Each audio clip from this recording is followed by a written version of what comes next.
we're replacing the blade on the Ames 12-inch flat box. To do that, normally the blades will wear right on the very ends, right in this area right here.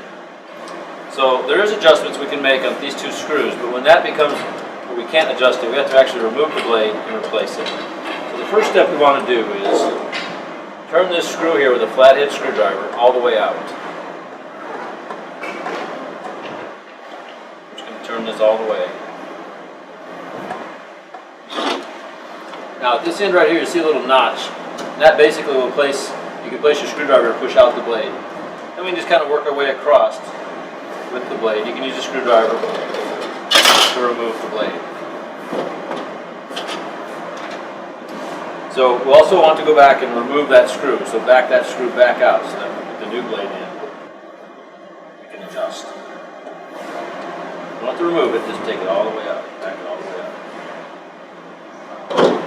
Now, prior to installing the new blade, we want to clean out this little area right here in the brass blade holder to make sure there's no debris or joint compound in there so it seats properly.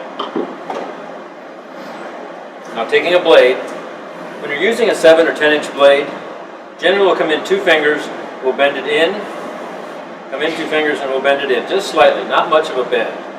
Now on a 12-inch box, it's a little bit different. We actually want to bend the top part out and the bottom part down. So we have one part going this way and one going the other. Again, it's just to hold the blade in the brass. That's the only reason we're doing that. It's a very slight bend at each end, and usually it's about 2 fingers in to make these bends.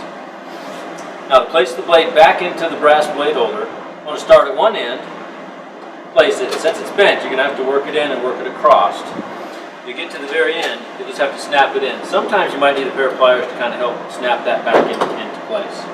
You want to make sure that it's even on both sides so we don't have any overlap on one side or the other. And really important is where the skids meet the blade, it's about a fingertip that will catch on there. So if we go back and set our screw, or adjust our adjustment screw, we just want to make sure that it just touches the blade, and that again, that our fingertips are just catching on the ends of the skid and the blade. So that's your blade replacement.